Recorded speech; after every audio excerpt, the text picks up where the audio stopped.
that way. I'm one of those directions. Yeah. Yeah, one of those. Sometimes it's backwards, sometimes it's not on these stupid things. All right.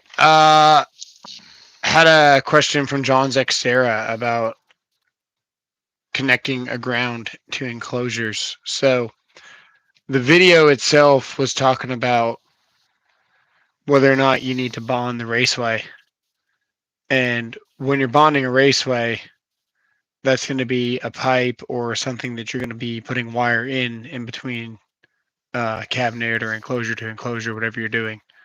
Hmm. You still have to bond the raceway, even if you've bonded the two enclosures together by another means. We still have to bond the raceway that the conductors are in if we're a service. So when we look at 250.92, it doesn't matter how many jumpers we have around all the different enclosures. At the end of the day, we still have to attach a ground wire to that physical raceway, and Makes sense. or at least make the raceway the same, what you would call potential. What's up, Denny? What's going on? So yeah, John's Xterra asked me that question. I told him I'd make a video, but I decided I was just gonna make a live on it and then probably cut it up for a short or something. But what's going on, guys? So yeah, this is the methods. If you were to attach a wire, so he said, "Can I just attach, a lug?" And this is the methods of attaching the lugs. So if we look here, this is connections of grounding and bonding the equipment, and this is not at a service. So we got listed pressure connectors, terminal bars, pressure connectors listed as grounding and bonding. Exothermic welding, which is CAD welding, machine screw fasteners that engage not less than two threads or are secured with a nut. Thread forming machine screws that engage not less than two threads. Connections that are part of listed assembly and other means.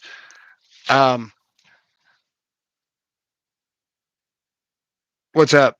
And what's going on? Not sure if that's supposed to be funny, if that's your name.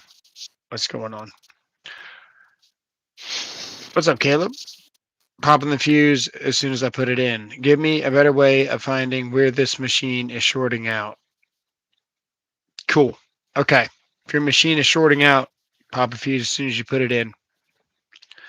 What's a common failure point that would cause something to short together? Look for all your pinch points and start from there. You're going to want to break that circuit in half. Once you've broken kind of the machine in half, just kind of figure, we'll just use this as an example. This is a switch gear. We got 4,000 amps. We got 12 400s to 335 amps each. Multiply that, should give you 4,010 amps. This is our main fuse here. If our short is over here and I break this point in half and I turn the power on and the fuse still trips, I know that my short is on this half of my machine. Then I cut it in half again. If I turn the breaker on and I don't trip, I know my short is here. Makes sense? Makes That's the sense. that's the best way to go about troubleshooting. Just cut it in half and then cut that in half and cut that in half till you figure out where the heck it is. Sometimes you can get lucky and get like an ohms reading, but really trying to track a short just based on resistance is almost impossible. What's up, Jupiter? How common is it to get laid off? Pretty. Um, it depends on a lot of factors. For me, whenever I started electrical, I was in a trade school. They're responsible for your hours. They're responsible for finding your contractor. So they try not to lay you off because they're investing a lot of money in you. It's not quite a union. Union, you pay your dues, and then you get put on the job. This school is roughly $12 a week, and then $50 out of every paycheck. All the books, everything's covered. Your company pays a buttload of money to also send you there. So they find the school signs up for the trade school, and they know that they're going to be paying a certain amount of money towards that school because that school found me for that contractor. So they're investing a lot of money for me to go to school. I'm the last person to get laid off typically, and I'm the cheapest because I'm an apprentice as you're coming up. So it just depends on your situation. If you are at a job and things aren't productive, and it's that time where starting to, work is getting slim, it's going to be common. It just depends on your situation. Yeah, it depends on what industry you're in as well. Framers, roofers, they'll get laid off a little more uh, often than maybe your electrician, your plumber. Even plumbers will get laid off before the electrician because, well, no one wants to touch electric. So it just kind of depends on what industry you're in and what you're doing. You're a resi electrician. Well, that explains a lot. Oh yeah, if you're resi, Don't be resi. well, yeah, Don't. It's just not, ex- it, not worth it, your time. kind of expendable, man. It just depends on what you're doing. But you can always get another job as resi. I mean, there's always something. It just depends on just started, finish, good. Good tenant finish out is where you want to be. Air conditioning in the summer, heating in the winter. That's where you want. Yeah. If you have a chance to go commercial or industrial, that's the avenue to go forward because it's going to be your best pay. It's going to be probably your most steady work because businesses are always growing, always doing something. You'll always have something to do. Resi, when times get tough, it gets a little lean. Yeah, that's true. Just pay attention to lumber prices. That'll tell you how the homes are doing. True that. Um, all right. So Caleb says he tried to replace the solenoid valve and it ran fine for a good 30 minutes until you turned it off and tried to turn it back on. I would start at the motor starter, the contactor. Something. Is it a main switch or is it one of your controls that's popping? Is it a control circuit or is it the big boy? Because with hang on, I'm trying to get this up. With relays, you got a coil basically. We're going to simplify this. This would be a 120-volt breaker here, and then this goes to your neutral, right? And you're gonna 250 have volt, 1 amp. you're gonna have a there you go. We got a push button. We got a push button in 1A. between there that turns on the coil, and then on the other side of your coil, you got a switch here. When this coil energizes, this switch closes, and then this is your big three-phase breaker, right? And then this is what actually feeds your big motor, if that makes sense. So is it the control circuit or is it the big boy? 250 volt, 1A. Okay, so it's the big boy. Yes. So probably this is heating up. I would check. Have you I replaced the would check solenoid? amperage. Check amperage on this. Yeah, he placed a solenoid. So I would check the amperage on this and see what you're getting. Check the heat on the motor while it's running. Um, if it's supposed to be pulling 40 amps, regular, and it's pulling 50, something like that, I would check this to see if it's an overload, because if it runs for a little bit, that's going to make it an overload condition. So chances are your overload condition broke something to start with, and now you've fixed what got broken, and now you still got to deal with your overload condition. That'd be my guess. More strain on this, bad capacitor, a number of things could be happening with this motor. I would try this motor. With it being 250 volts, the solution I'd have for it wouldn't be germane because it would just overload it. But when I was young, they used to take an incandescent light bulb and they cut the cord off the lamp and they would splice the cord in. And when the light went off, as you're working the wire, you could find out where the short was. Oh, there you go, like a test light. Yeah. Yeah. Let's see here. I don't think they do that stuff anymore. What's up, Apache? All right, I'm making my way down this list. I got a lot of questions. Do you know anyone that's never been shocked in their career? No. Plumbers. Yeah. Norway. Okay, that's learning with Juan. Appreciate it, Juan, for being a mod. They laid you off today. Well, workers' comp, baby. It's not workers' comp. It's what is it? Unemployment, right? Unemployment insurance. Yeah. What would I recommend for if you got hurt?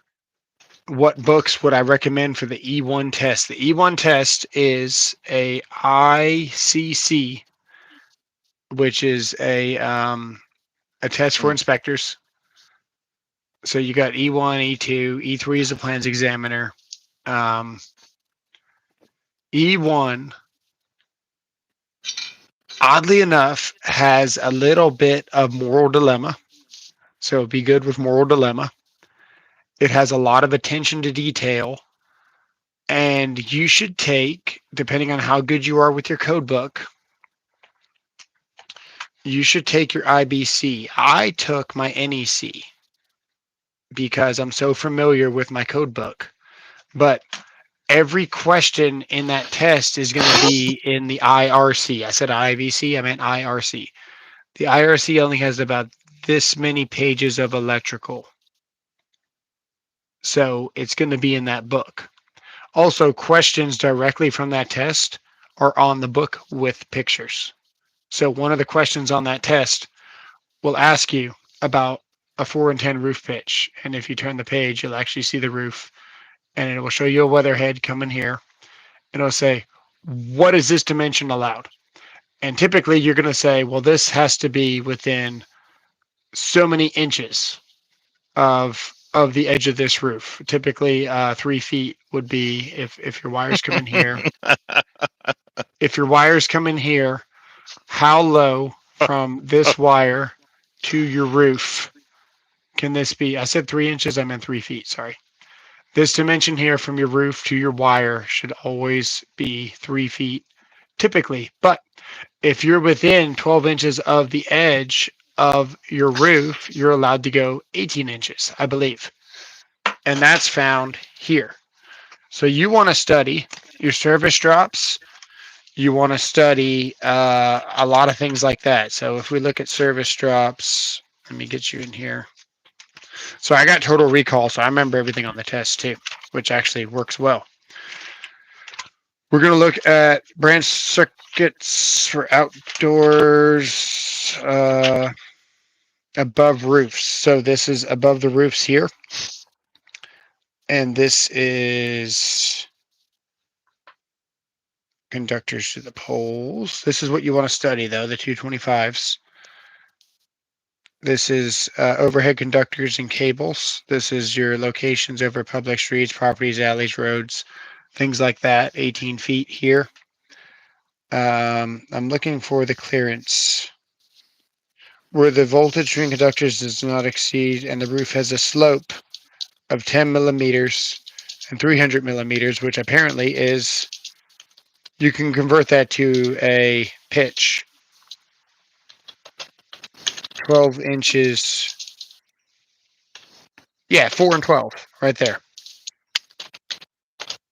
The reduction clearance is 3 feet shall be permitted. and you're going to see where you're going to get different clearance allowances when you have different pitches. But the IRC spells this out very clearly without having to go read all this stuff. IRC is what you want to study. Beautiful. Yeah. Okay. Now, I'm not sure you answered his question since he asked you what book he should get to study for the E1, Oh yeah, and your you're right. answer, the code You're right. book. There is go to the ICC website and pay for the practice test on that website. It's actually decent. Also type in E1 practice test is also good. But there's practice tests on that Mm. website that is helpful. There's also an E1 study book made by Builder's Book. I think it's orange. If I have my other phone, I could look it up for you. I think it's an orange backed Hold on, book, Joseph. and it has about 220 questions in it. That's a really good book. Ask you a bunch of random questions like off the wall stuff that's on the test, like you know you wouldn't know this, but you can't have aluminum conductors within 18 inches of the earth. Things like that are just buried in the code. Um, Random questions in that book definitely help. So Joseph wanted to know, burnout in the trades, have any of you been through it? The job, it through it, love the job, just hate some of the other BS. Oh, okay, I know what this is. Maybe thinking about looking for a new company. I mean, burnout is kind of your own personal thing. Most It of us is. just show up and do the job, and we don't think about it till we go home. Yep. I'm I, so behind in the chat. I'm going to add to that here in a second. Take your code book and hit the inspector's head and then take his pen, forge his I, name. I There mean, you go. I spent 32 years as a commercial and industrial builder, another 4 years as a solar installer. And to be honest with you, your outlook on the job is solely your own. I've heard people tell me that they get the burnout or they get sick of the grind or whatever. But frankly, once you show up in the morning and you start doing it, you don't think about it until you go home. Yeah. Yeah. Man, dude, new tools help with burnout. I can tell you that. I That's preach true. it on this channel all the time. Tools is what kept me in the trade, which is why I related tools to this channel. And once I got about 20,000 subs, I threw it back to electrical as soon as I could. I needed to get a little bit of audience to with tools to where it's relatable to electrical.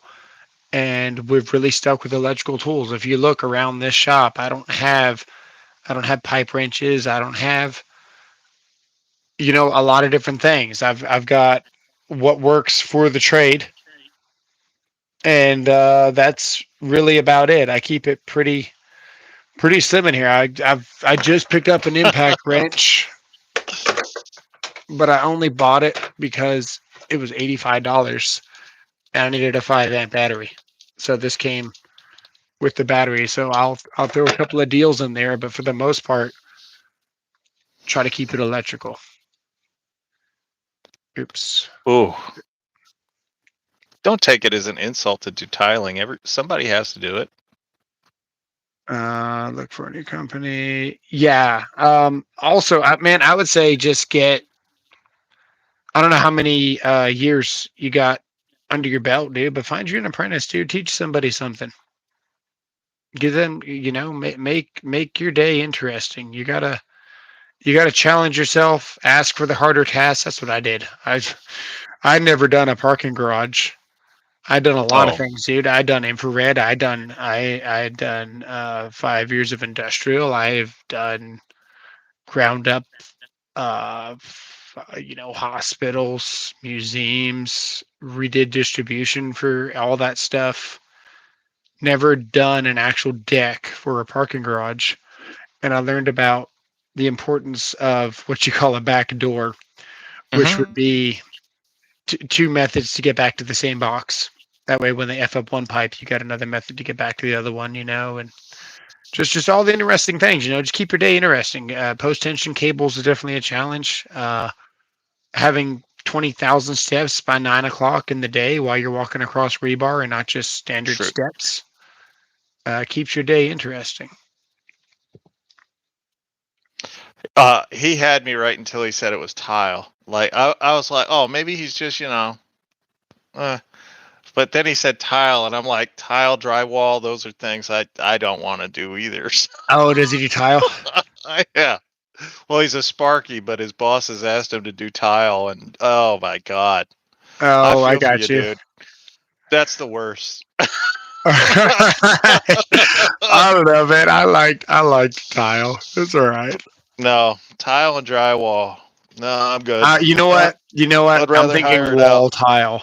I'm thinking Yeah, wall tile. Floor tile sucks. I'll yeah. do a small bathroom, but that's about my expertise, dude. I'm not doing a whole. I don't want to do any of it. I'll let it go to rot. I'm not going to do any of it. Uh, he. I think that. Oh, he said he's also facing some struggles at home. So, dude, I understand it. That when you work in the trades, the home life is the one part of your life that will truly begin to suffer, especially if you're married. I know it cost me my first marriage because I worked 7/16s. So 7 days a week, I worked 16 hours a day. Of course, I was the owner, so it did make a difference. But in Oh, you're that doing it for time, free too. yeah, in that time, we had a child, and she thought that she was raising our son alone because I was never at home.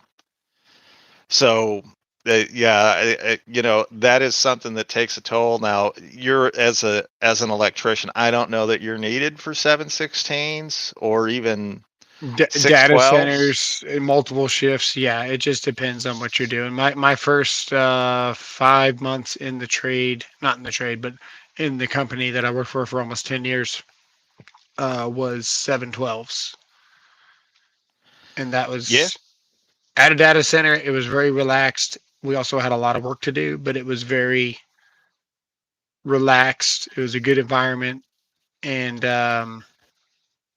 just learned a lot, but very, very tired.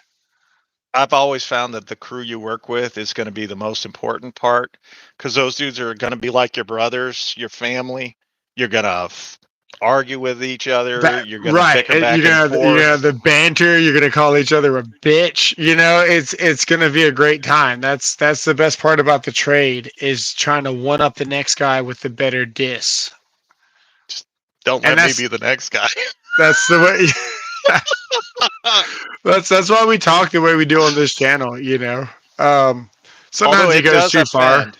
It does offend some people. And I've never been offended by anything. I just No. laugh. If it's a good burn, I laugh. I think it's Yeah. great. My daughters are growing up now, and they're starting to watch this. And also, I shouldn't have said that Oh, because dear I just realized Jesus. my brother's daughters are starting to watch, and they're younger than my other daughter. So I'll be I've been, nice. well, I just said the B word, so it's whatever. But dude, that's the way it is, though, man. That's the way it is. If somebody's complaining about something, your vagina's got sand in it, dude. That's the way it is. That's true.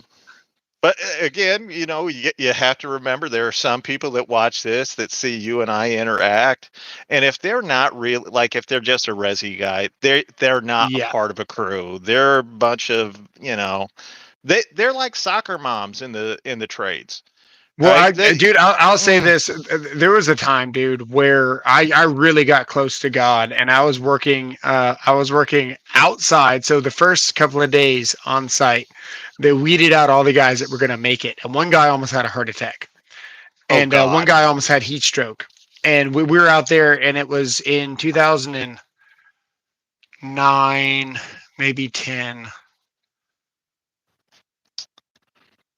8. When did I start? 9, 10. Might have been 11. It was, man, it was just before.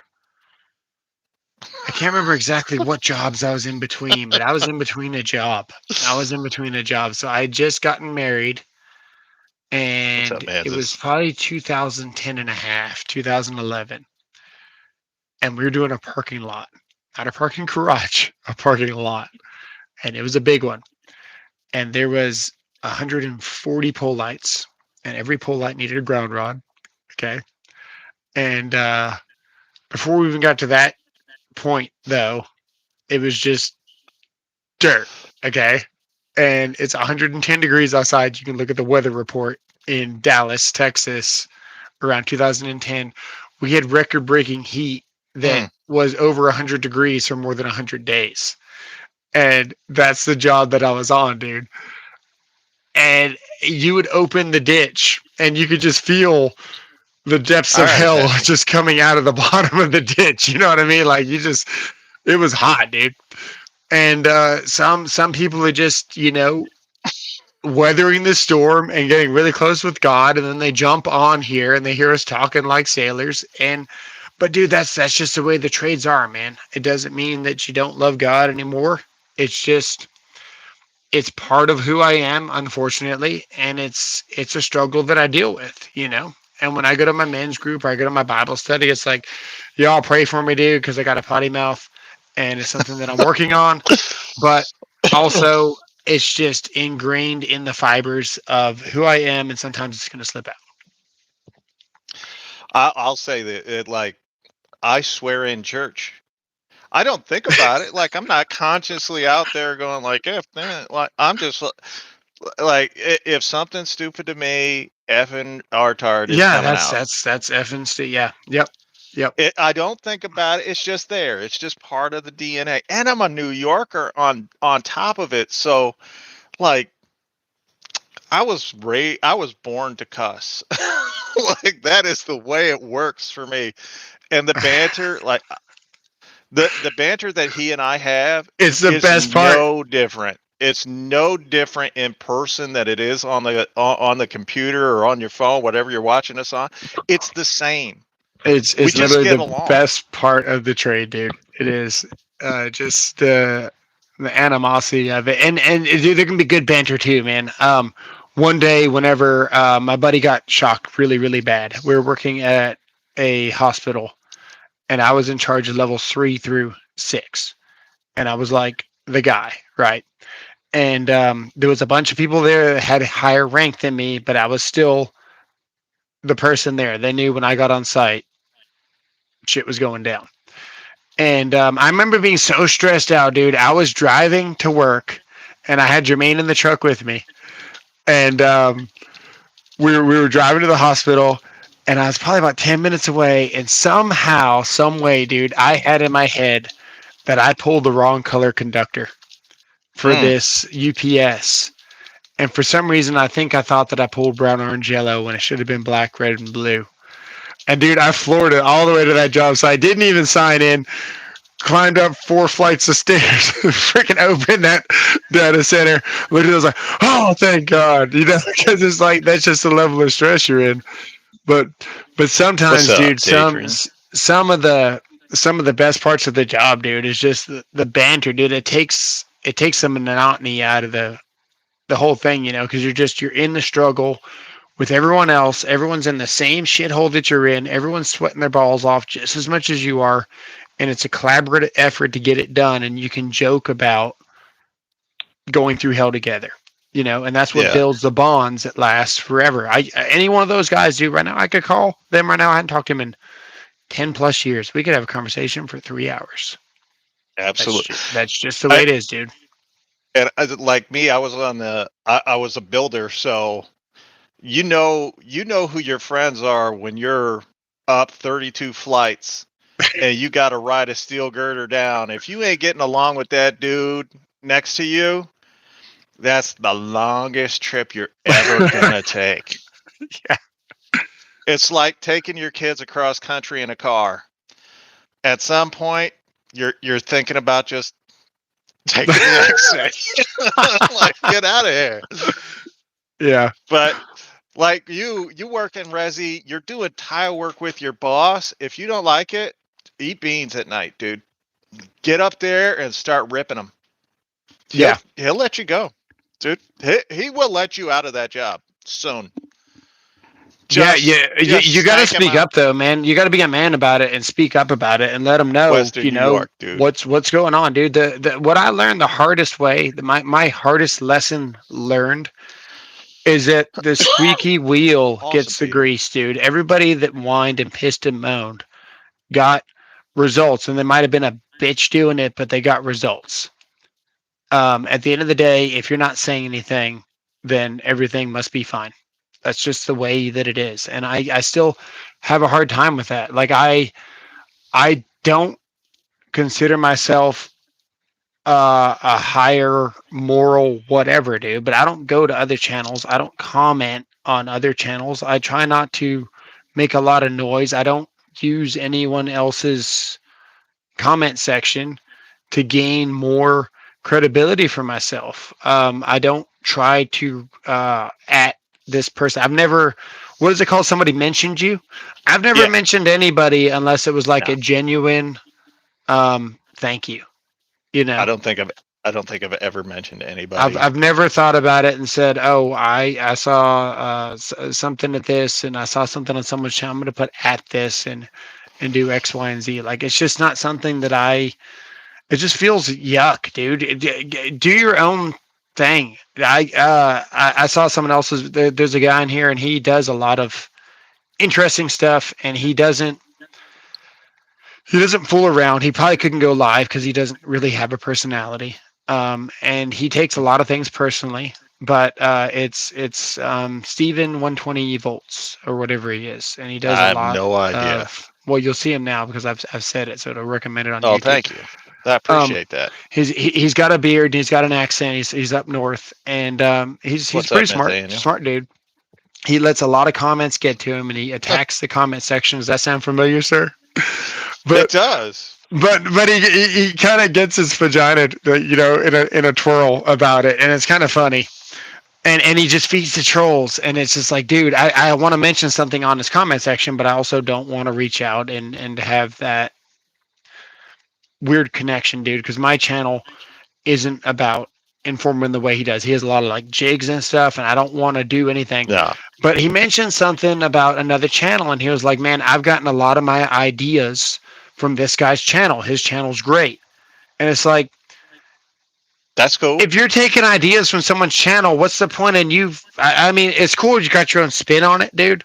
But I've never gone to someone else's channel and thought to myself, I'm going to do that better, or that's a good idea. Like I've made it a point to do my own thing, dude. Everything that I've done, I've Yeah. tried to do it authentically. I've got to say that, like, I have uh, not when it comes to power tools or whatever. I don't need anybody's help on power tools. I don't need them to explain diddly squat to me. I'm good. But I have gone to I have seen other channels in other genres, other niches, and I'm like, oh, I like the way they spun that. I like the way they said that. And then I'll try to incorporate something that they said or that they did into what I do, as a total, like, hey, that was cool, man. Like, I like that. I like the way that, because it's something better than what I can do. So when I see that, I'll like try to incorporate it. Now, if you guys don't know, if you watch like professional wrestling from the 1980s to like 2005 or whatever, the Attitude Era in the WWE, the old NWA, like, I am fucking Ric It Flair, is. right? Yeah. What's up, That's Soundwave? me. That is me. That is kind of the personality that I have just from growing up in that era, and that was kind of what I gravitated toward, and that's kind of how all of my friends, we all based our personalities on some different aspect of that kind of persona. Yeah. And that's just the way it was. Like, I was always the heel. Like, I'm always the bad guy, and I'm a very natural one. So when people talk stuff to me, I'm just like, oh, let's do this. Let's see how you do. Like, I'll go toe to toe I with anybody. there's so many ways of thinking about it there. Like you're very nope. It's this way. Like whenever you said, I said I got this. Uh, what was it? The wrench. And you said if Yeah. it's this, it's a piece of crap. And Yep. it's like Yeah, but what are you doing? Like if you got a Mustang and you're just trying to break some lug nuts and some brakes, and that's all you're ever going to do, and you got it for $85 with a battery, it's amazing. And someone in the comments says, "Hey, this tool's effing awesome." You're like, "Nah, it's a piece of shit compared to this one." And you're right compared to that one, but it's still a good tool. So I can play devil's advocate on both sides. See, for me, I a very black and white world. It's right or it's wrong. Right. A lot of dudes use their impact driver for everything. I know that that's wrong. I just know that that's wrong. I've proven it. I don't know how many times now. I've proven that it's wrong. I also have proven that you don't need to push down to make something go faster. That just doesn't work. So when people get all up in their, feelings about stuff like that, I'll just like, you can A, pick up your little camera and prove me It's wrong, it's or it's like the B, shut equivalent on up. pushing on this as hard as you can. Like you're just That bogging makes down no the sense. motor. You know. Yeah, makes no sense. the I, the I only just time it actually makes sense is if you're drilling steel and you want to maintain enough pressure to where you're still cutting. You know, and you're not because what I'll do is I'll run my drill in speed 2 because you get where it's less torque, easier to control, and you get about 600 RPMs to 800, and you're pulling the trigger at a quarter throttle. If you don't push hard, it's going to be spinning at about 1200 RPMs. If you pull it at a quarter throttle and you put some weight on it, it spins about 800 RPMs. You know what I mean? mhm, So there's situations where you want to push, but for the most part, dude, you can't drive a screw faster. I mean, it's literally mm-mm. fluted. Uh, If you can't make the tool spin faster, it ain't gonna go any faster. yeah. Okay. Uh, dude, I'm so far behind on the chat. Let me get a second.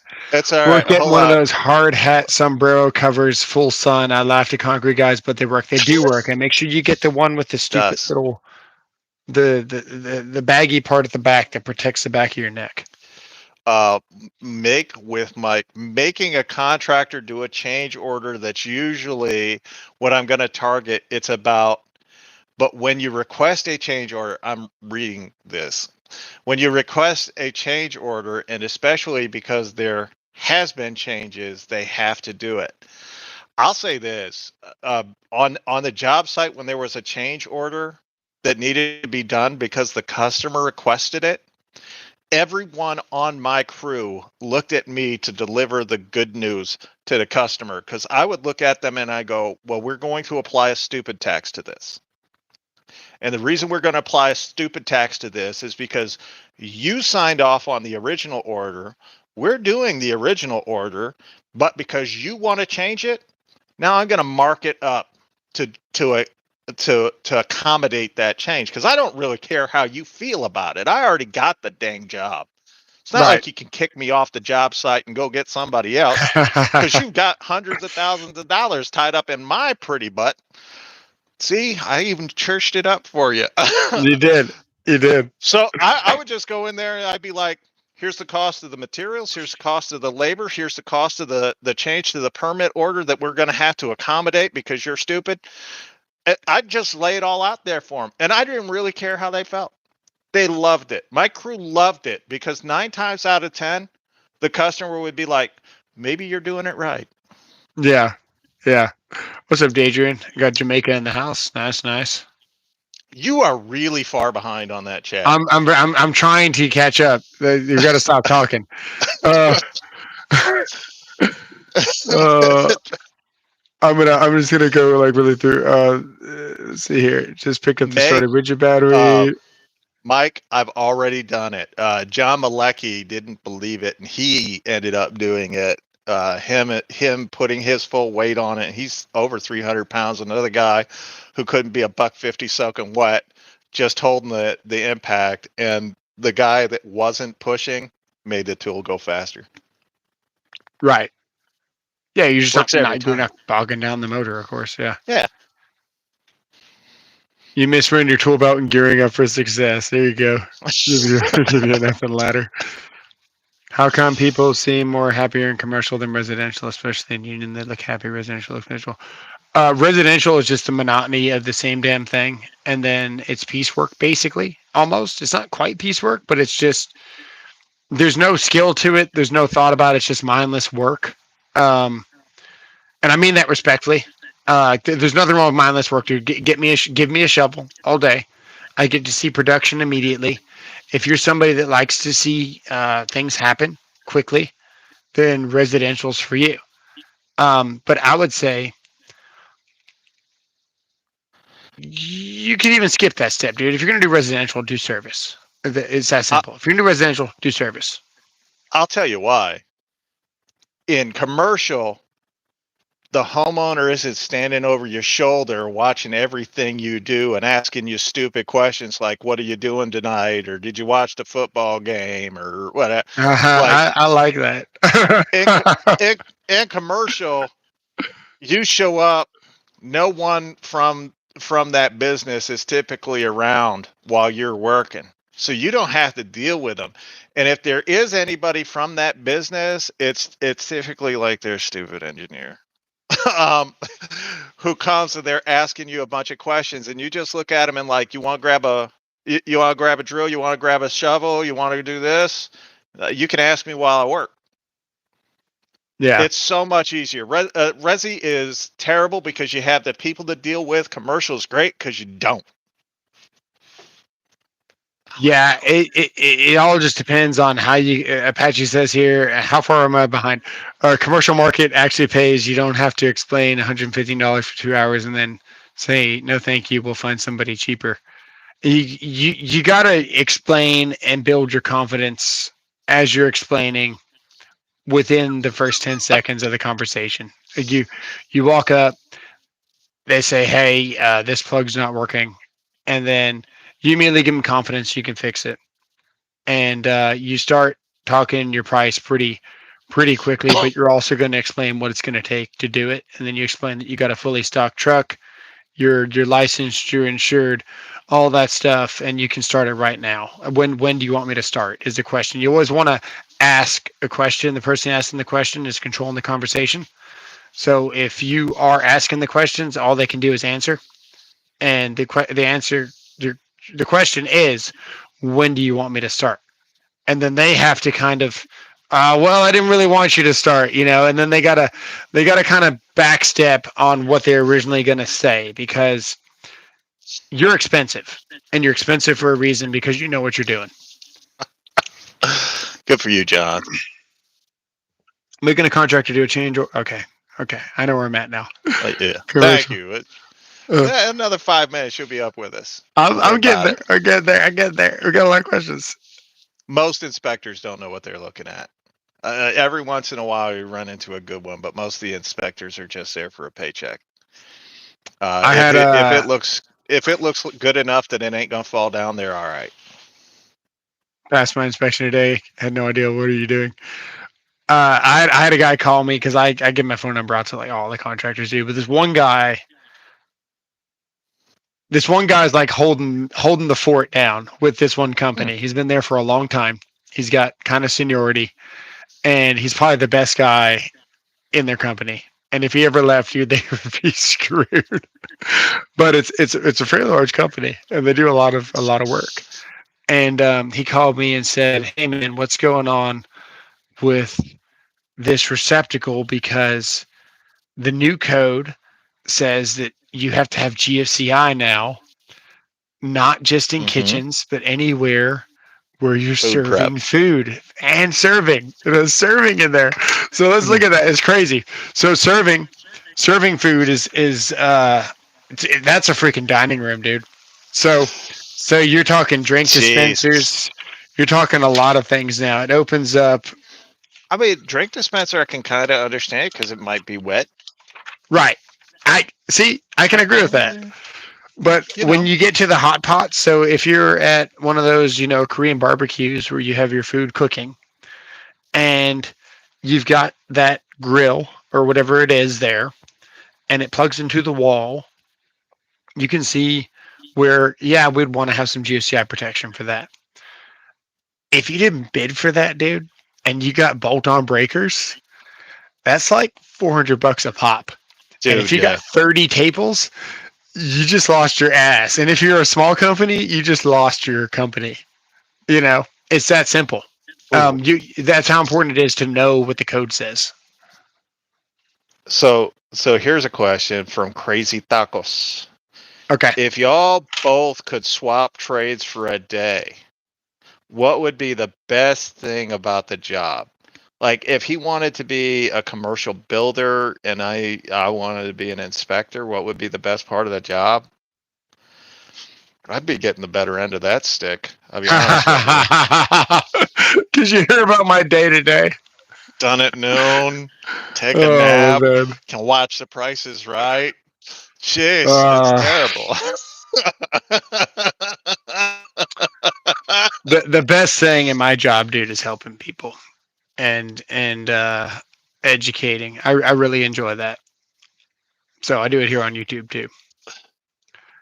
Um, Oh, Badgie would want to be a gynecologist, but he'd want to be a Midwest gynecologist to get them corn-fed girls. Now, if I could trade, like if I could go back and start all over again and pick a trade, heavy equipment operator would be the one that I would go for, and I would love to drive some of those big sky-rise cranes and oh man, stuff. that'd be nerve wracking. Yeah, yeah, Yeah, heights don't bother me. Being up there in an air-conditioned cab in the middle of the summer or a heated cab in the middle of the winter where I'm not freezing my cojones off and I'm getting to drive that crane. Like I've been in them. They're a lot of fun, especially you can feel the sway as you're yeah, up there. I uh, I used to love that stuff. Like that, I always enjoyed that. So if I could do anything, if I could go back and do anything, that's the trade I would want to go into. I'd want to be a sky rise crane operator. yeah, yeah. This guy says I do residential and I'm going commercial in 2 years when you get your license. I Good think four choice. years residential service isn't too long, so I won't be falling far behind the commercial guys in trade school.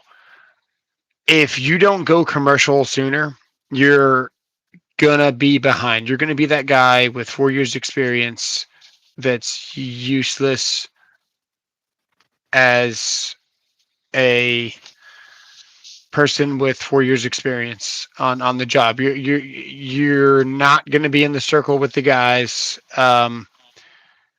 It's just the way it is, dude. I called them unrespectfully E5 dumbasses, right? Because I was an E1 for 3 freaking years, and then I got my journeymans, and then I was an E5. Oh no, I went to E3. So I went to E1 to E3 to E5, and E4 was pre-journeyman, and then E5 was once you get your journeyman's license. So for like 3 years, I would get these E5s on the job site. They didn't know what they were doing. They were lazy. They just not motivated. They really weren't taking initiative, and they just kind of just blended in with the rest of the group. They could do a couple of useful things. They kind of had their crew, but they weren't really progressing ever. Thanks, Mike. They were just E5 dumbasses. They were useful to suck oxygen and get some work done, but they weren't super useful in their respect Is for your what they were dog being paid. okay? Yeah, the dog is crying. I don't know what it I wants. hear. Yeah, let's see. Uh, Coco, I'll, I'll say this: the one Coco, thing you find out when you go Coco. from a resi to Let's go commercial outside. in resi, if you're incompetent, it's really hard for anybody to figure out, right? And honestly, probably 90% of the dudes that do resi are fairly incompetent. Not all of them. If you're one of the 10%, congratulations. But in commercial, it's like 80% of the dudes are incompetent, but 20% know enough that they can pick up the slack. Yeah, if 2 years into commercial, dude, you can run about 200 feet of pipe by yourself in a day. That's pretty standard. I could put up about 400 to 600 of EMT. I could do about 300 of rigid. Um, and that's linear on a lift in between obstacles, going up and down all day, and then walking across the street to use the sidewinder or the threader. Um, Uh-oh. Apache has a question. yeah, you definitely want to get if your plan is to go commercial, um, Do it now. just do it now and go get more money if you can. Yeah. If that's your ultimate goal, if you want to, but I'll tell you, man, if you're already on a service van, that's not a bad deal. Service van is good, and you got seniority, and you're going to be on the service van, and uh, yeah, because construction is really rough on your body. So depending Yeah. on how old you are, if you've already got 4 years in, you're probably getting up there, dude. Whenever I got a chance to be an inspector, I took it. Last five. I almost didn't take it. I kind of told my boss because I'm a straight shooter, and I said, "Hey, look, this is what I want to do." And then he threw a hissy fit, and then I said, "Never mind, dude. Just let me get home by 6 o'clock and not 11 o'clock at night. You know, for a Christian. change." Christian, make the jump, dude. Make the jump. You're 23. Make the jump. Look, when you're working in the trades, you probably have at max 15 years of good, healthy working for your body. And then after that, actually, probably around 10 years, your body starts to show signs that it's Underwater starting to bastard. fail you. And then by the 15th year, you're basically just grumpy all day. You're having to take pills to get you going in the morning to even get out of bed. Your back is shot, your shoulders are shot, your knees, your ankles, your feet hurt all the time. Dude, that's the most amount of time that you got is about 15 years before life catches you. Because when you're young, we all do the stupid things. We all pick up more than we're supposed to. We all carry things that we're not supposed to. We ignore the injuries that we get. When we break a bone, how many of us have cut the cast off to go back to work because you didn't want to miss out on the paycheck? I was bending in my cast while I had a broken tendon. I was I had my saying, clients because they fit, and my helpers would put the B caps on because I couldn't close my fingers. I was making the yeah. joints. I'll just say it, but we've all done it. We've all done it. When you work in the trades, that's just part of it. And believe me, all the rest of the guys are going to be making fun of you if you puss out. So, you know, Yeah, it's just one of the things that you have to know. 15 years. So if you're in there and you're already in a trade, start chasing those dollars while you're young.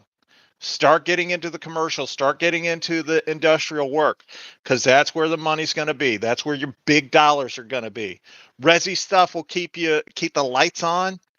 You'll never really thrive until you own the company. And in commercial and industrial, you're starting out and you're making as much as some of those resi guys will make in a year.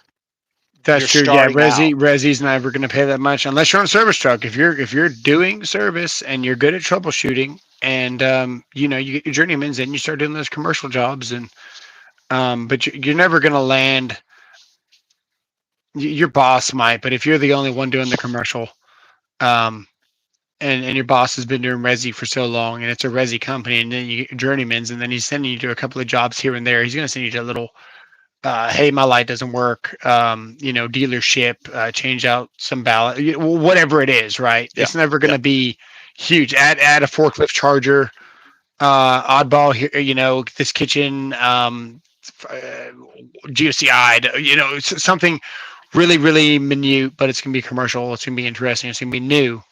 Going to be on some rooftops. That'll be new. Definitely going to get your mind working with, what's going on with some exhaust fans, things like that you have never seen before. That you got to think it's going to be interesting and new, but you're never going to be like running A 4-inch pipe, bending on a table bender, all that stuff. VFDs.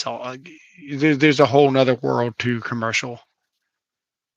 Joseph said, is well-rounded a good option, or should I try to stand out in a way? Well-rounded's a great option. Yeah, I'm very well rounded, and I also stood out. So I stood out in running pipe. I always prided myself in the quality over quantity. And once you get good at doing quality, dude, the quantity comes. Try not to laugh because there's an innuendo there. So someone said the most pipe they ran was 500 a day with racks. Dude, Oh we my we God. would be going through thousands of feet on racks. Yeah. Once you plan your route and you've got, that's probably some of the funnest parts of the job, is the takeoff and figuring out which conduit's going to run off first, and then get it all planned out from the beginning so no pipes are crossing each other. And that's why you always leave a little bit of extra room on both sides of the rack. And there's a bunch of different tricks with that. But one of the best things is the takeoff and just planning on having all your circuits, having how many pipes you're going to run, then branching off your junction boxes and not crossing anything over, so it's all just nice and uniform. Everything just drops Yeah. off. So you get to this first room, circuit 1, 3, and 5 went over here, and then your next pipe continued and then dropped off to the next room, and then your next pipe, and just doing that. But you can, once you get your racks up, dude, you're just putting couplings on all day and bullshitting with the guys, dude. That's where it's at. Yeah. Well, And the and thing most of is, your job. Sorry, go ahead. I was going to Most of say, your. Oh fuck. Go. it's all in the pre-planning. When you get there and you have the game plan set up of what your day is going to look like, you're able to set it up all the way, even before you get out to the job site, or once you get out to the job site, you know exactly what your day is going to look like, so you can hit those benchmarks. I used to do it with my crew and with myself all the time. I'd be like, at 11 o'clock, we need to have this done. Now you're showing up at a job site 6:30. If you're late, 6:30, part timer, 6:30. But at 11, it's typically when you want to start planning about lunch. 11, you want to have this much of the job done, so you have your day planned, and then after lunch, you come back and you've got that next part of that day planned. So it makes it really easy. Yeah. It's all the prep. Yeah. Absolutely. And then I'm gonna say, dude, more than Same. half of being a commercial electrician is building racks. And having the right tools, not having to measure off of walls, but measuring off of, sorry, you're still measuring off the walls, not measuring off a wall standing on a ladder. Measure off the floor. I've got a laser coming from Sigmund. Um, I've got a couple of different brands that are going to be sending me stuff. I've got a Sigmund laser here that I probably can't breathe around, and it's actually outside. And then I've got this little thing here for like $30. But if you get a dot laser that projects to the ceiling, and Nice. you got a straight See? line laser, because you got to have two different lasers. You got to have a dot and you have to have a straight line, because your dot you can see from 50 feet away, and then you line up your straight line laser staring at the ceiling because you can see that dot projecting up, right? You just put everything on the floor and just draw it all on the floor, and then all you need is a plumb bob laser after that, and every dot is an all thread, and you just build your racks accordingly, however thick you got to go. And nowadays they got so much CAD drawings now where, especially if you're in a hospital, you already know where you're going to be. The electricians have to go here, the plumbers have to go here, the mechanicals going here, the med gas is going here, and it all just lays itself out. Okay. I saw once you lose your legs, the rest of your body goes. It's kind of true. The Sciatic, third leg is the first one to go. the third leg, it shrinks. Yeah. Well And rounded game. somebody had mentioned this, that they've been working for somebody for, I can't remember the exact number of years. My philosophy has always been that if you're working for somebody for 5 years or more, you ought to be planning to start your own business, because that's where you're going to make your most money. that's where you're going to save your body the most. So when you start out on your own business, it's going to be hard. You're going to work harder than you ever have in your entire life. But as What's up, that Candy? business grows, especially if you're on the commercial side, as that business grows, you're going to start hiring more people so that you can do bigger projects and take yourself out of the field as much as possible. And you're going to be making a whole lot more money. I hate to say it, behind a desk telling Yeah. others to do the job than you're going to be getting if you do the job. Hey, what was Apache's question, dude? I've been looking for it. I can't find it. uh, I can't say it out loud, Oh, but the answer is the last 5%. okay. I'm just going to leave it at that. It was a Perfect. great question. I enjoy it all, but I look forward to the last 5% more than the first 95. Offsets are annoying. Do you go off the bender or the bubble? Let me show you. Let's do it. Oh, my phone's got a balance. Okay, let me get a piece of pipe. No worries, Christian. Okay. That's a good practice, Joseph. All right, we got. You know what? I'm just gonna cut it with the circular saw. Close your eyes.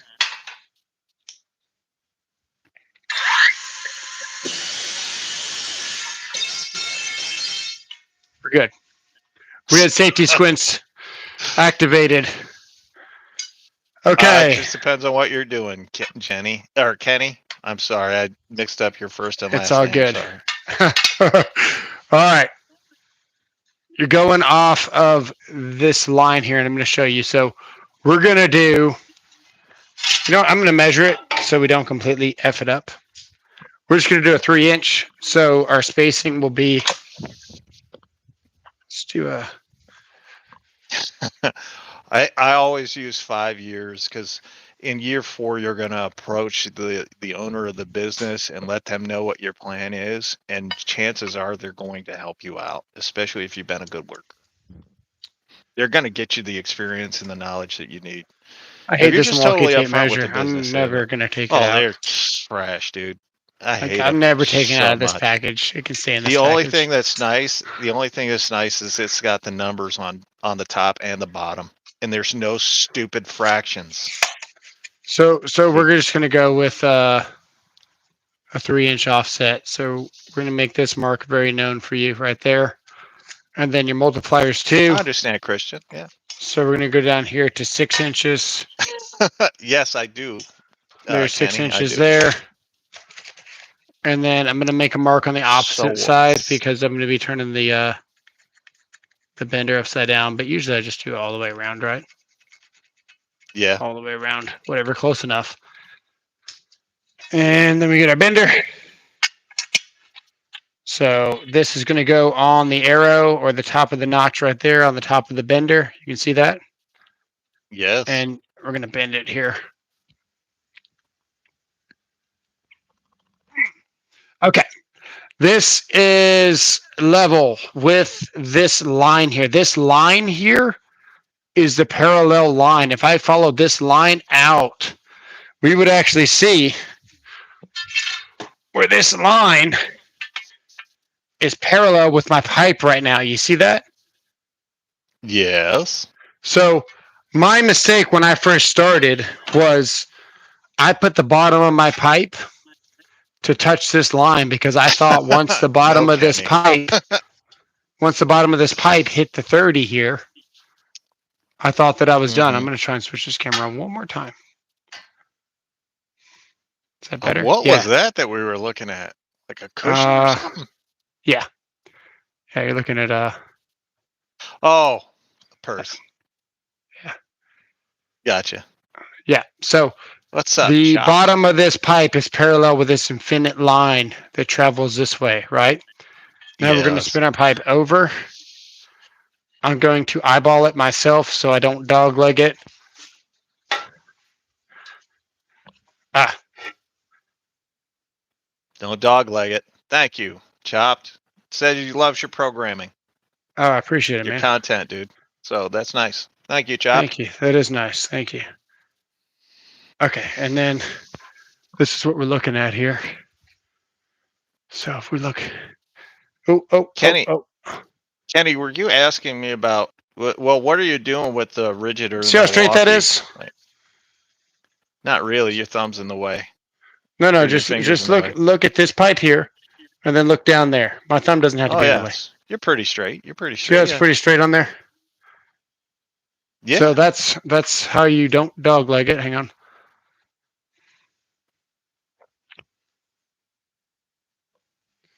Now, if I was smart, I would just keep my pressure here, but I'm going to bend in the air again because why not?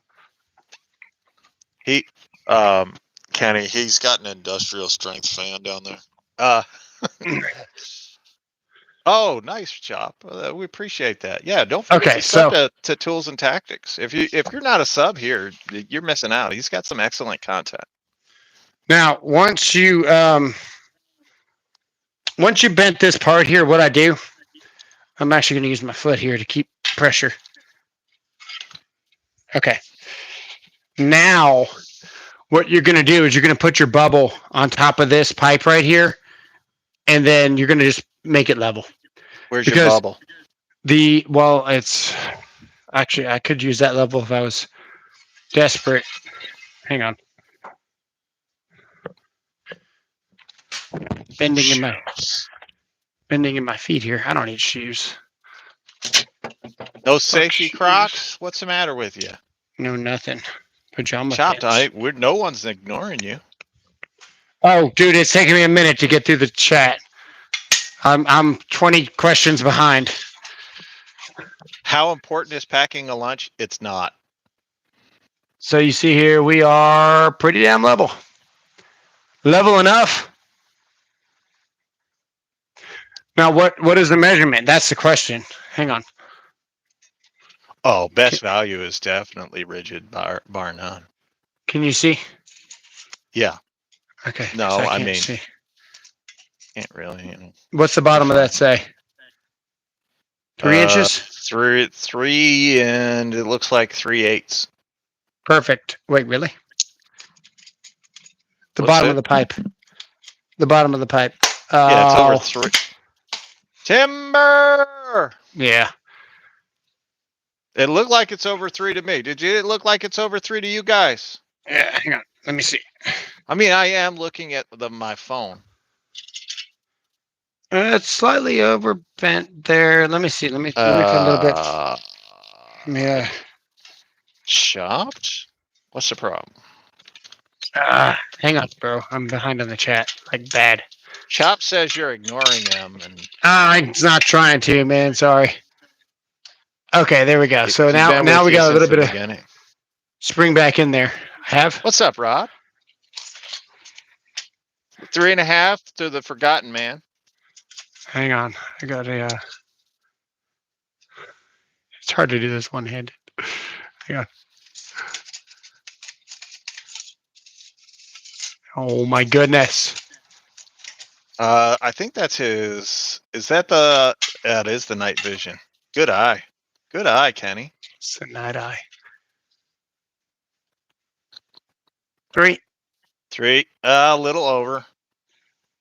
Not too bad. You're right there. The truth is though is that 3 nobody's 1/16. Yeah, nobody's gonna know that you're an 1/8 off, and that's basically your offset there.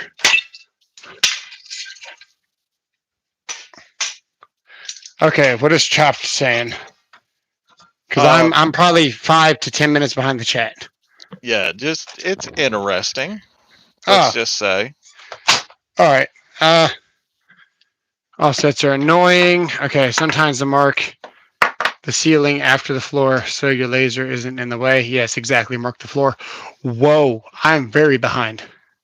No, Sherlock. Sometimes I bend the bubble. Yeah, bend the bubble. The only thing about 5 years, I don't think. So I bend on the angle and then I line up the bubble. I do both. If I'm on a scissor lift, dude, and I'm in the air, I might look at the bubble. I'm just gonna line them both up, place it up there. If it fits, it fits.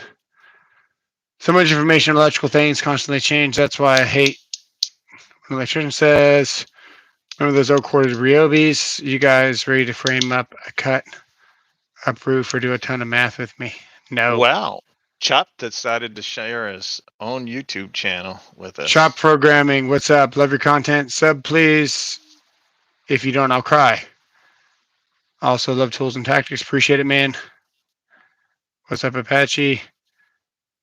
I loved him since childhood. Please, are you ignoring me, bro?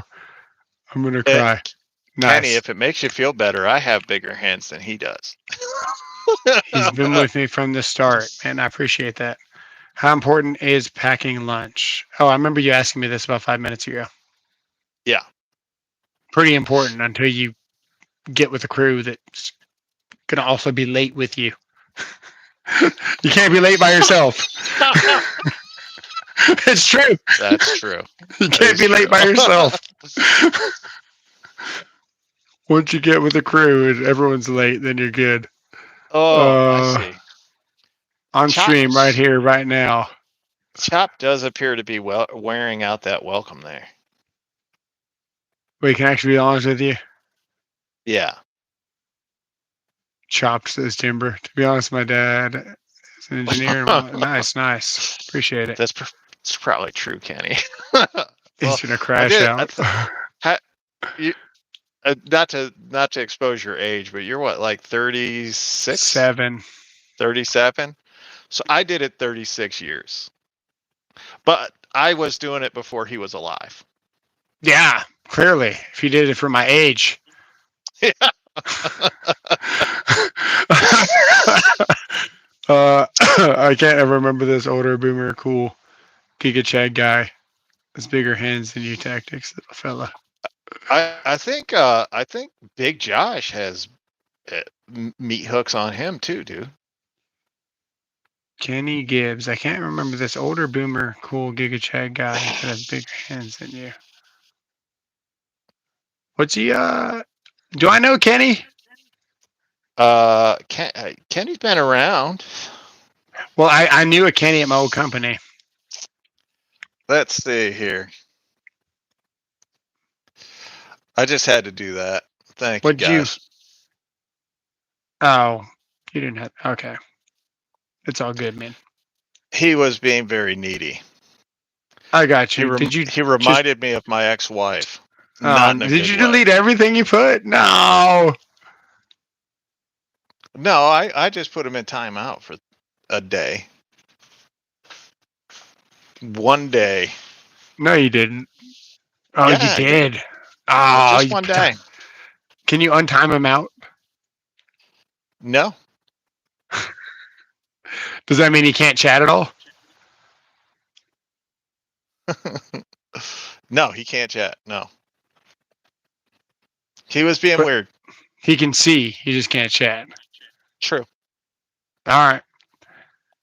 Both angle and bubble, yes. You became a journeyman at the age of 22? Yes. Dang. You asking me? That Christian is. Oh, yeah. That was me. Yeah, me. Robert, I heard you became a journeyman at age 22. How hard were those 4 years, 18 to 22? You can have my old Octane. Pretty interesting. I did, let's see. I got my good enough degree, and then I immediately started doing trade school. And then I worked in a smaller company for about 8 months before I started with this other company. And like I was saying before, man, some companies will just say you've been there for however long. I probably had more than 10,000 hours in overtime, but overtime hours don't count towards your journeyman's. Right. So when it came to how many hours does Robert, blah, blah, blah, blah, blah, blah, blah, how many hours does Robert have? The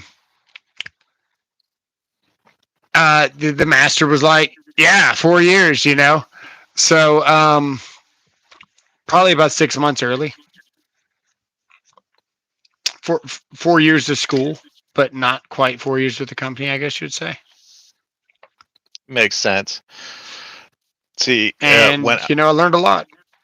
when I started as a roofer, which, by the way, cleanup crew on the roofer. Which, by the way, horrible position to be in, but it definitely gets you in there. The pay is not great, but it's a place to start. Got it in there and went up into the crew within 2 years of doing it during the summers, because I was 14 when I started doing 2 years of the summer. They let me head my own crew. Nice. So I was actually really good.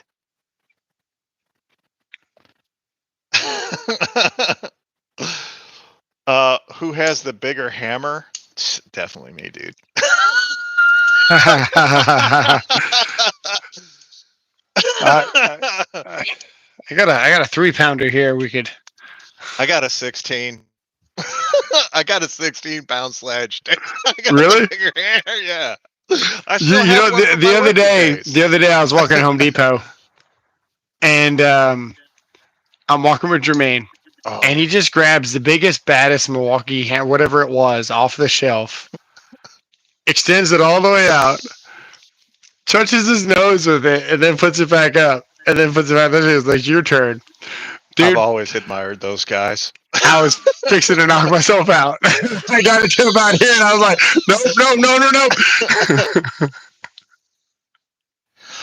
no. Gibby, that's true story. Don't get your schooling done before your work hours, because it's time to test. It's going to be more difficult. Learning to troll is a good name for learning with Juan. I try to tell these new guys, don't let your schooling done before your work hours, because sound test is going to be more difficult.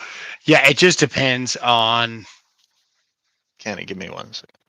Who's going to sign off on your hours, because they don't ask for hours anymore. They ask for years, I think. It's technically hours, but the official letter from the master says Robert's been working with me for 4 years, 8 years, 10 years, whatever it is, from this date to this date. And they don't even put the hours.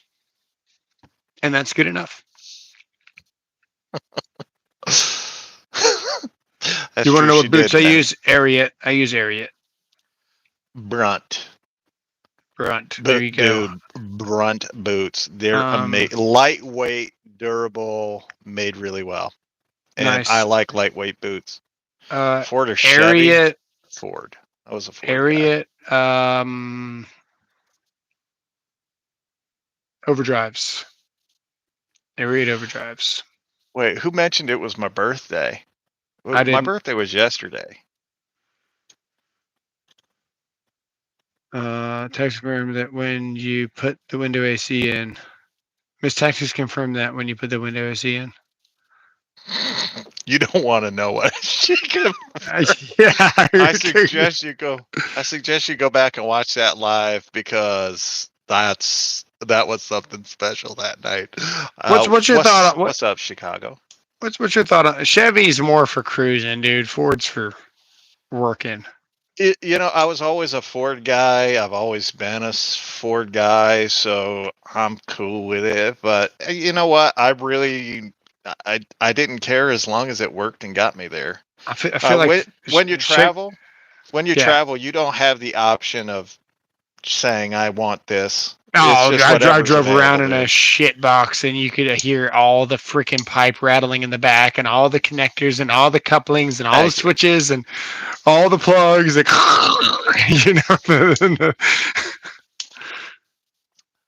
how was my birthday? I went to the chiropractor for the first time ever for my birthday. That's how it was. Temu boots. No, don't do the Temu boots. No. Don't do Temu boots. No, they're gonna fall apart on you. Who? Oh, me. Easy. Who has the bigger toolbox in their garage? No, I was reading Dan Poy. That's what you write in the stall. You read it? Yes. I'm Sofa King. You ever write that? I'm Sofa I King. did. I didn't read all of it. No. Pink, cheese, green, go. That's what you got to write in the bathroom stall. I'll try. Yeah. I've got to be honest with you. I'm kind of spoiled right now. I've got a Ford Escape that is a hybrid. 63 miles to the gallon, my guys. I'm kind of loving the mileage, the miles per gallon on it more than I love the car. Who has the bigger toolbox in their shop or garage? You do? How big's your toolbox? Which one? I don't know. Which one's I've your got biggest one one? that's 56. I've got one that's 56, and I've got two that are 52. Okay, so 56. I think that's bigger than mine. You got a Cobalt, right? No, it's a Husky. It's a blue Husky. Oh, Blue Husky. All right. I Oh, don't that's pretty think- big.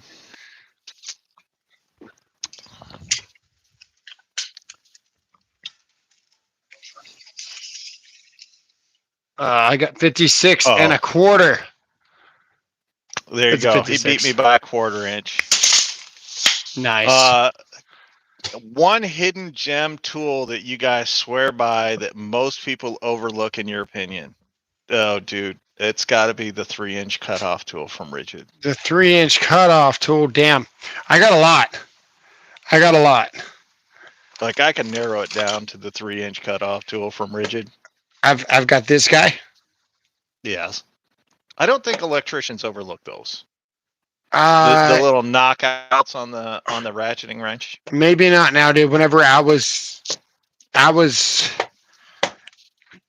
18 coming up into a trade where there's a bunch of old guys. I think there's a lot of younger guys now that are in the trades that are more prone to change, you know?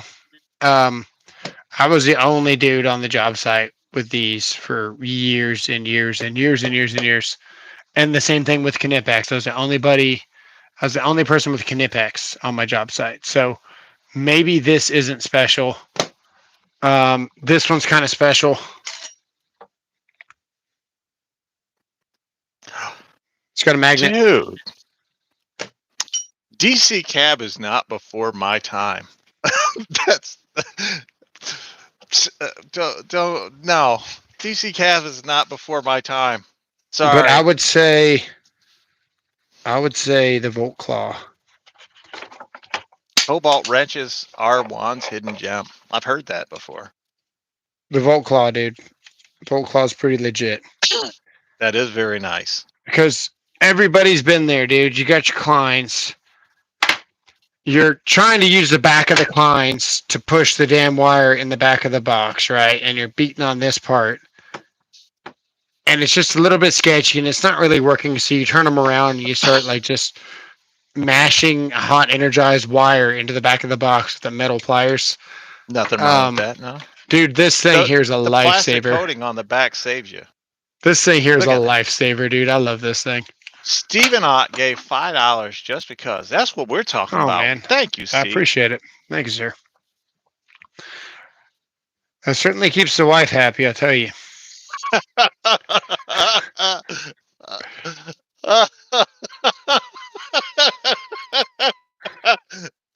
I'm reading B-Dub's thing about bathroom walls. Let's see That's here. hilarious. You're going to love when the hybrids need to go to the dealer.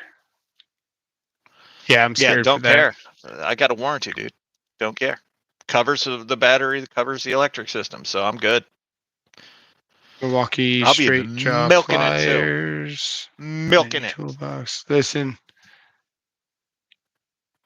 I'm about to go in and tell them that the battery ain't charging right, just so they have to replace in it. the trade, this thing is before my time, and it's from the movie DC Cab, My Rhythm.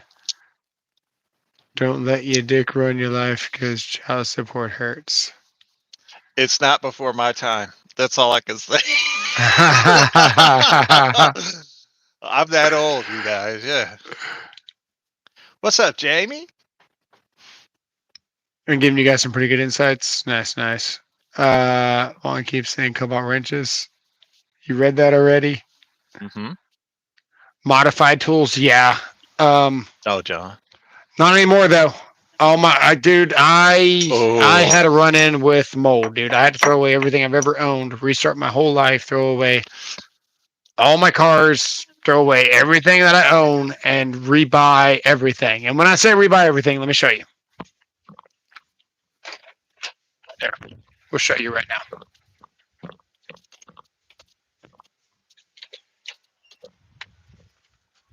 Oh, address is on there. You know what's in here?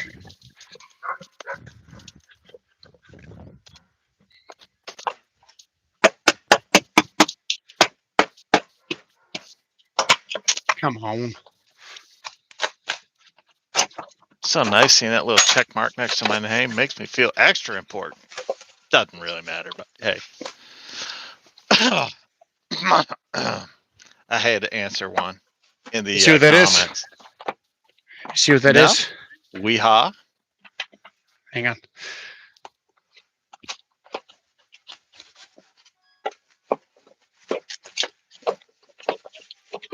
That's a great price, Steven. You showed me that earlier. Oh, no.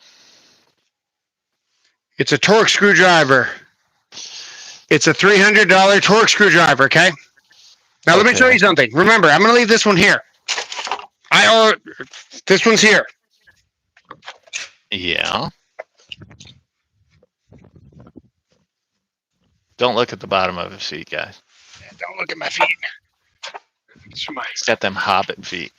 Look, it's a $300 torque screwdriver. Juan, somebody asked. Why is it still in the package? Because I can't breathe around it because it is contaminated. Take it So out. I'm of the literally package. having to rebuy $300 screwdrivers. Can't you just take it out of the package? No, that's in a plastic bag. So I had to rebuy it. Thanks for forgotten, man. I appreciate that. That's my life. Us more or less making fun of another channel, but you know, it's the way I do things. This does look nice though. Was your dad named Frodo by any chance? Just out of curiosity. I used to almost be able to like grab tennis balls. I'm just saying. Yeah. Yeah, my toes make up most of the length of my freaking foot. Juan wants you to read Apache's comment. I answered a question for somebody. Kenny asked, what's the most dangerous tool? And I cannot respond to you the way I responded in the comments. So I would encourage everyone to go read the comment that I said, because mine has gotten me in more trouble than any others. But if I had to pick one tool that was the most dangerous, I'd have to say angle grinder, because I've seen. I was going to say grinder too. Watch a dude get his 2 fingers cut off with a grinder that he set down. I would have said grinder too. I've heard nightmare stories with grinders. I feel like there's something more dangerous out there. The tugger is pretty dangerous. We were pulling. I think they were 600s. They were 600s through some 3-inch. No, you can't do that. It's 600 through 4-inch. Maybe it was 500s. Whatever it was. The ultra tugger. When you hook up the ultra part of the tugger, it's basically you have the Greenlee tugger, and then you have a little dongle that plugs in between the power and the tugger itself. And it's a dial that has a meter on there. And it allows this thing to go a little bit faster. But it also gets a little bit sketchier. And we had the switchgear mounted really close to the back side of this wall. They were back plates, so it didn't have to be accessible, but you could access the back if you needed to. And it was about 30 inches in between the switchgear and the wall. And they were tugging from the backside of the gear. And we had shivs and pulleys and things to make the wire kind of curve around the backside. And we, Yeah. We bolted that to the floor with 2 drop-in anchors, which Okay. are Always a good idea. Yeah. pretty strong, right? It has wheels too, but we also bolted it to the floor. I remember because I was running the job, so I was kind of bouncing in between crews. But my buddy Camilo, which is a pretty stocky, buff Mexican, was pulling the rope because you got to pull the rope off of this tugger as it's pulling. And Camilo was always working out and stuff, and he was sitting there, had the tension on it. And he said, "Hey, Robert, I'm dying over here, man. Hold this thing for me." So I grabbed the rope, and now the rope is about this thick. And I was like, "Oh shit, grab this thing back." I can't hang on to that, And he's pulling on this thing. And about that time, we're watching the meter, and it's bouncing in between green and yellow, green and yellow, green and yellow, green and yellow. And then for a split second, dude, it hit red, and the machine went, "Oh!" And I was like, "Oh shit!" And then went back there under green. We're like, "Okay, cool." So we're pulling this long pole. Long story short, dude, this machine left the floor and started its way towards the switchgear. Now, luckily, the machine was about 50 inches wide, and the gap between the switchgear and the wall was only 30 inches wide. But when you say, you've seen like the scary movies where they show like the scary creature and they're animated and their faces going like this really quickly, you know? Yeah. Dude, the tugger was doing its best to get into the 35 inches of space behind that thing. It left the floor and launched across that room in a split second, okay? And then I thought that it was just going to start just crushing the structure of the gear to make its way towards that pipe. And there was 3 guys in between where the pipe was and where the rope was tugging. It would have killed everybody. Tuggers can be pretty dangerous. Yeah, sounds good. I never had to worry about it. Yeah, tuggers get pretty dangerous. Got 10,000 pounds. Box cutter. Of course. Box cutter's pretty dangerous. How many dudes you seen slice themselves open with a box cutter? Yeah, I've sliced myself open with a box cutter. I keep wanting to tell people just cut away. Cut away from you. But it never works. I'm the only Sparky running rigid. Not to worry about people stealing your tools. Dude, good job. You don't have to worry about it. Good for you, man. Exactly. I saw AKA Tactics. Oh, so stupid.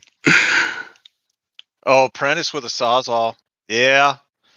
Well, I'll say this: like the most dangerous person with a sawzall has to be the plumber. The plumber, because they're just cutting everything. They don't give a they don't a Chicago gamer. They're cutting everything.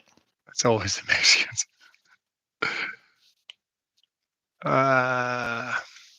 Yep. See those box cutters are dangerous.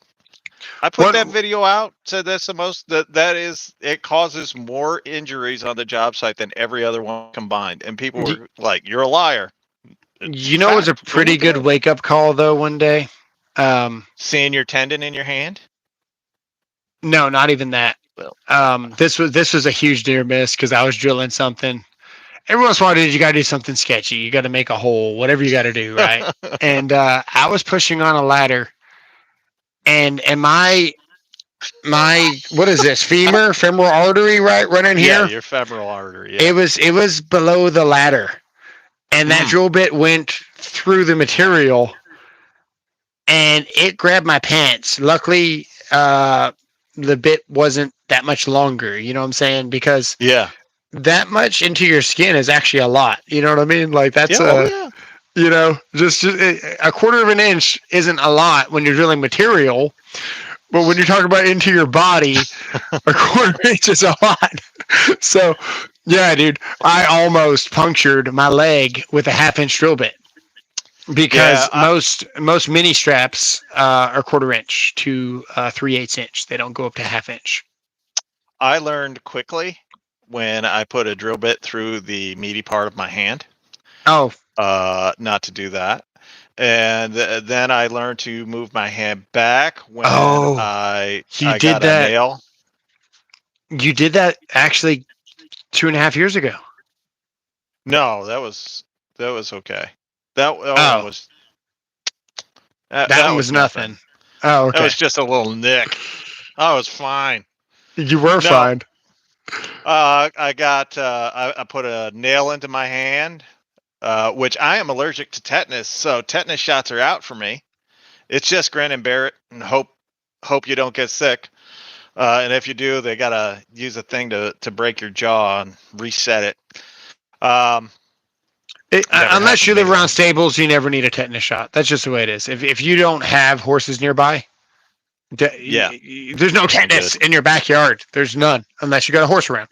Yeah, I'm good. Yeah, Cut your wrist with a jigsaw. Seen that? I've seen people use a bandsaw the wrong way and lose a finger. I was using my leg as a bench to drill holes. Is that a good idea? It depends what the Nope. drill bit is. I've done some sketchy stuff. It's not a good idea to get comfortable doing it, but in a pinch, it is what it is. Set it on top of something and then put your knee on the top. One Drill one of down. the one of the Some scariest inanimate object things. ain't gonna sue you. I learned the hard way about the torque of a drill because I got my hands on one of the 12-volt little right angle drills. I didn't really respect it. And Yeah. I've got one back there. It's a little 12-volt Milwaukee, and it has Mm, no balls in speed one. But when you put it in speed two, mm. um, things come alive, right? Yeah. And I thought that I could drill a four square in my hand with a drill and not an impact because you see me drill with an impact, and that's why I comfortably do it because it just slips continuously, and you never have to worry about that material leaving your hand. Right? You're pretty safe with an impact. As much as you don't like drilling with an impact's a really good Oh, only choice. for I'll metal. show you. So, I only use it for metal. That's one of the. I did the video 2 years ago. When you're using a drill, or when to use a drill, when to use an impact, and one of the things that I said is when you're using an impact, think metal. yes, exactly. I was just trying to think, do I have a drill bit? Oh, dude, that's terrible, Steven. That's a good lawsuit, though. Terrible. Buddy nailed his hand with a Bosch stitch siding nailer. Yeah. I can see that. How did I get the nail? I just absent-minded one day. I was talking to somebody and had my hand holding two pieces of lumber together. Normally, I have it away a good I'm normally at least elbow distance away, so about 18, 24 inches, whatever it is. There you go. Well, Look. this day I'm not paying any attention, and I'm just talking to the guy, and I just hit the nail and boom, right into the hand. Nice. That'll wake you up for sure. How many of us have shot a nail into someone? Somebody, no. I almost nailed through a piece of wood and hit the back of my hand. I was using short nails, but Mm-hmm. I underestimated how deep that nail was going to sink into the material, Yeah. and almost got me. Uh-huh. We used to do the the gun, Yeah, the hilty. Yeah. We have stuck it into human beings, yeah.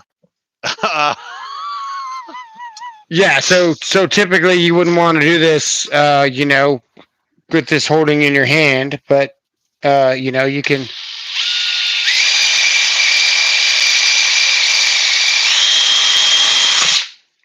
and you're safe as ever. Good luck doing that with a drill. Don't do that with a drill. You need to have this flat, holding here like this, and then you could probably do it with a drill. But as far as just holding this in your hand, and then if you're worried about the drill bit being hot, it's not hot. See, so it's not even hot enough to break the drill bit. It's not even warm yet. So every once in a while, a couple of holes are okay. In the thumb. Dang, I got a hatchet in the thumb once. You still have a thumb? Yeah. Oh. All right. Worse, it was my father that did it to me too. So, you know what he used? Super glue and duct tape, and told me to quit crying like a little girl. You know, the more you tell me about your father and how not good person he was, the more I realize that I need to up my parenting game a little bit with having girls, because that's probably what I would tell my daughter. A little bit, actually. You know what? My daughter's really rambunctious. She's just hyper reactive and hyperactive, and I was sharpening a knife. I'm trying to think what knife it was. It was a big knife. Was it one that I gave you? No, it wasn't that big. Oh, all right. It was a big pocket knife. It was big for a pocket knife. It was called the Buku from Cricket, CRKT. Really nice company. Has a really nice ball bearing on it. And that blade is, the belly of it is about that tall. And it's about that. It's just a beautiful shaped big old belly blade of a knife, right? And she was doing Taekwondo. And I saw her bouncing around the house, and I'm in the bedroom. And this is before I had wood floor, I had carpet. And I saw her coming, so I moved the knife close to the wall where nobody would step. Now, yes, I did leave the knife open, but I moved it close to the wall where nobody would step, because nobody is going to step that close to a baseboard. It made sense to me. But no, she comes jumping around in the room and jumps on the knife, and I do just sliced her hell freaking foot completely open. And I didn't want to freak out for her, but I was kind of freaking out. And I just duct taped that shit, dude. And it was fine. She's fine. It was good.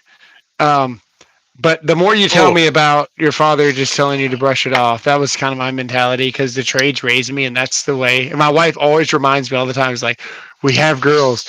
You need to be sensitive. And I'm like, they're probably okay.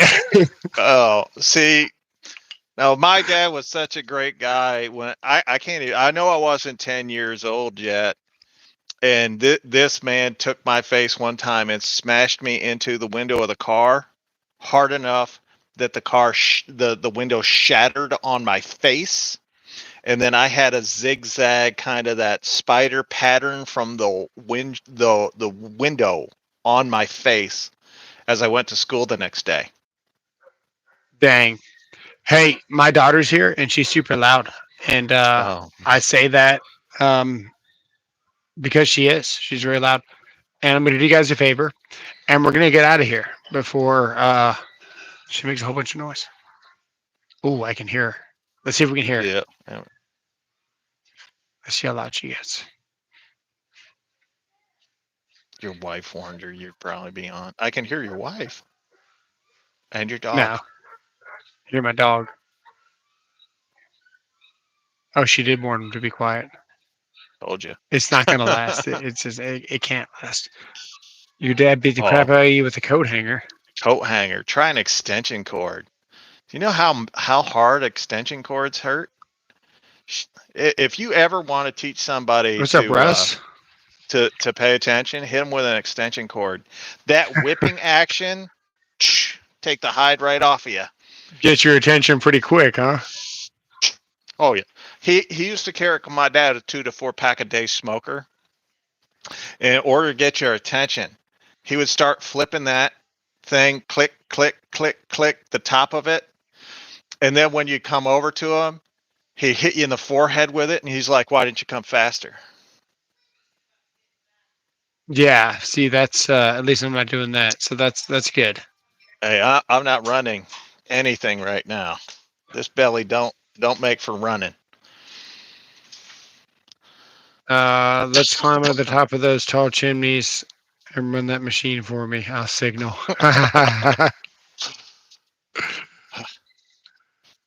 Mom broke her nose at 5 for telling my grandson that my mom didn't want her to hear. Dang. No. My dad's whole family was kind of violent when I was I want to say 2 or 3 years old. I was still in diapers, so that's how young I was. My aunt told me to wash the dishes. About the only word I knew was no, and she took a butcher block and beat me head to toe, black and blue. The only part of me that was not black and blue was my diaper. That's pretty crazy. But the mess up side of me wants to say that'll teach you. But Dude, obviously, I'm joking. I didn't say no to her again. I was like, yeah, let's. All right, sure. Whatever you want. I'll get right up there. So the other day we were trying to do that blind wall fish, right? And we Yes. ended up the stud was here. Oh, it's too close now. The stud was here. So we couldn't reach it from this box, and we just went backwards and drilled this way. And then we still made it the fish, right? So I wanted to pick up another bit before I got caught with my pants down, which isn't something that's a common phrase to say for normal society. And I wouldn't recommend you say it in front of most people because they look at you weird when you say you get caught with your pants down because they take that figuratively and give you a strange look. Yeah. But anyway, yeah, so put that in the words of wisdom not to say. Just take that out of your vocabulary. But yeah, this was $12. The Milwaukee one was 22, and the Diablo one was also 22. And this is better than both. Okay. Yeah. I respect that. Yep. Forgotten, man. There's nothing about Makita that makes me want to touch it. A wooden spoon, not the wooden I'll spoon. say this. The one thing I told all of my dad, his entire family and stuff when I was growing up, I was like, one day I'm going to be bigger than you. I just had it in my mind. I used to hang in the closet, like by the pole that goes up there, the clothes pole. I used to hang from that every day so I could try to get taller. I thought I could will myself to be taller. It freaking worked, bro. Dude, 14 years old, I'm looking my dad dead in the eyes. By 16, I'm looking down at his bald spot on the top of his head. Oh man, He didn't Dad hit was me when really abusive. he hit me one time after I turned like 16. Once, and I told him that the one time he hit me when I was 16, I'm like, this is the last time you ever hit me. And then the next time he hit me, I broke his face. Good for you. I remember Copper was really small, and my little friggin' he's dead now, but it was a dog, and it was Snuggles, and he was like a Yorkie Schnauzer, and he's just a jerk in his old age. And he would pick on the dog because it was like the new dog, and he's like, "You're replacing me," you know. So he'd pick on the dog, and then thanks, Chicago. Copper just kept getting bigger and bigger and bigger, and the next thing you know, Snuggles would have like wet marks on his neck for the dog, like just fucking biting on him. So yeah, exactly. Try having Copper's a great gay. meal with 3 chihuahuas in the house. What's up, Who Farted? Yeah, where you been, Who? Yeah, dude. We got my phone number. We haven't smelled you lately. What's the matter, man? He's got my phone number too. He doesn't even text me. He doesn't even call me.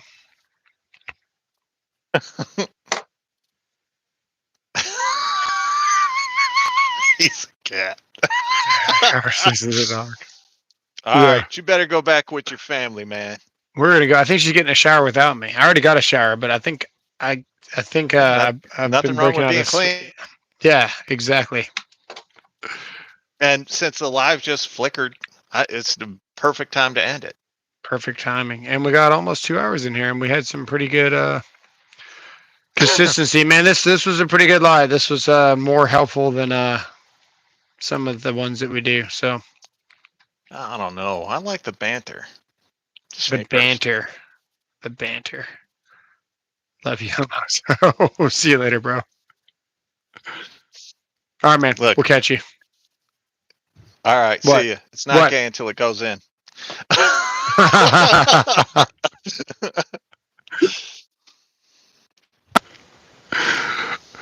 Wow. Oh, your audio's terrible. Get out of here. We're out of here. See you guys.